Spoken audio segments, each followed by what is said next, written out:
Salut les shooters qui veulent progresser, les coachs qui suivent ce que je fais. Je suis aujourd'hui avec Vafessa. Salut. Salut. Vafessa, tu as joué à Denain et à Nantes en Pro B. C'est ça. Et tu prends le vol le prochain pour le HTV en Pro A. C'est ça. Bon, déjà bonne chance pour Merci. ça. Merci.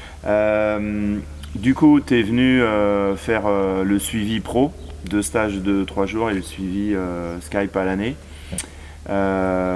Qu'est-ce que tu peux dire sur ce qu'on a fait? C'est des choses qui ne sont pas habituelles, qu'on m'a jamais fait. Enfin, il y a quelques trucs qu'on m'a fait travailler, mais d'autres non.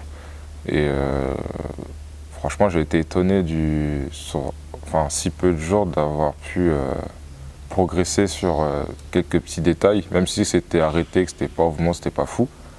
Mais ces petits détails-là ont fait que derrière, après, en étant sur les zones à 2 points, etc., en répétition, ça partait tout seul en fait. Mais parce que j'ai fait un travail de fond, voilà, vraiment intense, même si on le regarde comme ça, mais c'est quelque chose de très intense quand même, puisque voilà, ça demande de la concentration, enfin, pas la concentration, mais vraiment d'être mentalement prêt pour ça, pour accepter le changement, etc.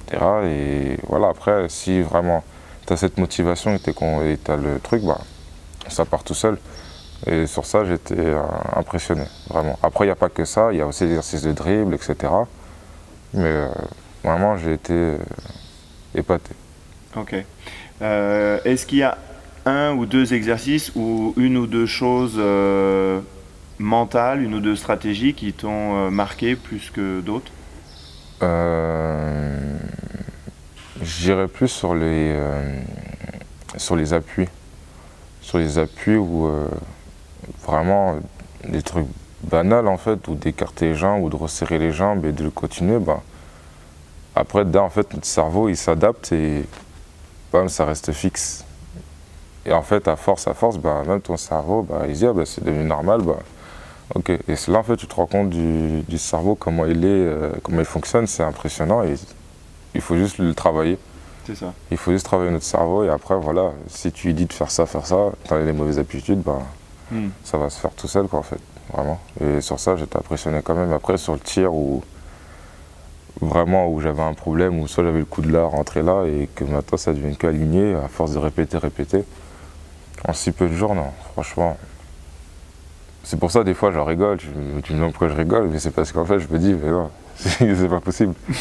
C'est pas possible, c'est plus pour ça en fait. Ouais. On a pas mal entendu ça chez les joueurs qui disaient que un exercice progrès dans la foulée, un exercice résultat, et ok, donc sur certains exercices tu confirmes ça. Ouais, c'est ça. Ok.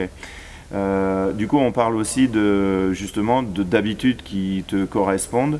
Est-ce que maintenant c'est plus clair pour toi pourquoi le shoot à 3 points il prend de plus en plus d'importance et pourquoi certains ont carrément explosé les standards? Ouais, parce que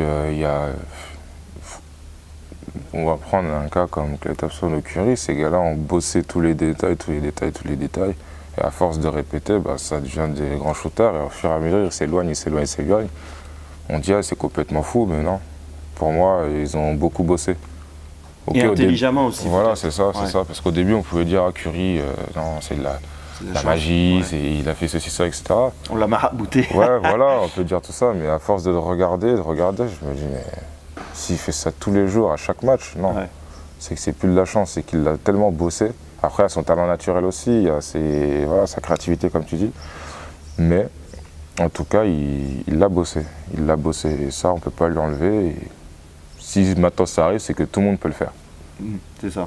Tout le monde peut le faire. Après, voilà, ça peut prendre du temps, etc. Mais si on s'y met vraiment et que chacun est motivé, tout le monde peut le faire. C'est ça, ça va être la vague de fond autour du shoot à 3 points. Ok. Ok, donc tu avais déjà un peu d'habitude de travail individuel avant, sans doute, vu que tu es arrivé en Pro B. Ouais, quand même.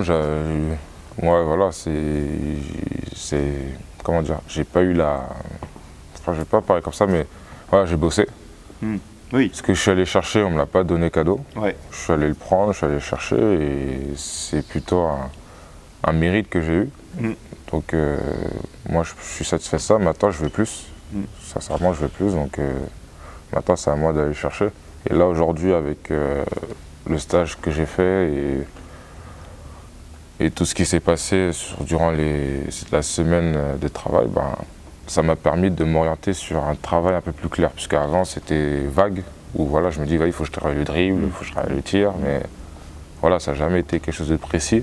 Et là, maintenant, en ayant travaillé avec toi, où les choses sont plus précises, ben, je sais sur quoi vraiment travailler et sur quoi m'appuyer. C'est ça.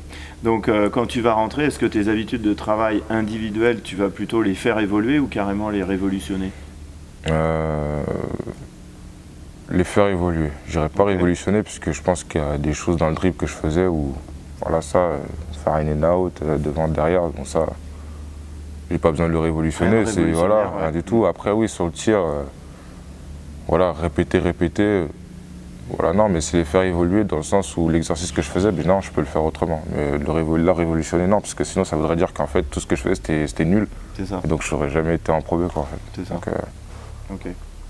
Et donc tu disais, voilà, tu as été épaté, surpris par certaines choses. Est-ce que la manière dont tu t'es entraîné était plutôt pareille ou plutôt différente de ce que tu as fait avant? Différente parce que là c'est vraiment beaucoup du travail arrêté. Vraiment arrêté, pas de choses où voilà, on va être intense, commencer à sauter dans tous les sens, transpirer, se dire ah, voilà j'ai bossé, mon t-shirt est mouillé, non. Là c'était sur la précision et là c'est plus un travail mental en fait, où c'est usant. Donc c'était totalement différent. Totalement différent parce qu'on peut faire 2 heures, je lui dis ah non, bon j'ai rien fait de physique, mais tu rentres chez toi en fait, t'es usé. Ouais. T'es usé. Parce qu'il y a plein de petits détails qu'on a travaillés et ils font que voilà. Ouais, plein de petits détails et beaucoup d'intensité sur les détails pour les changer, pour ça. amener une valeur ajoutée professionnelle. C'est ça. Waouh, merci pour toute cette clarté et ces précisions. À bientôt les shooters. À bientôt.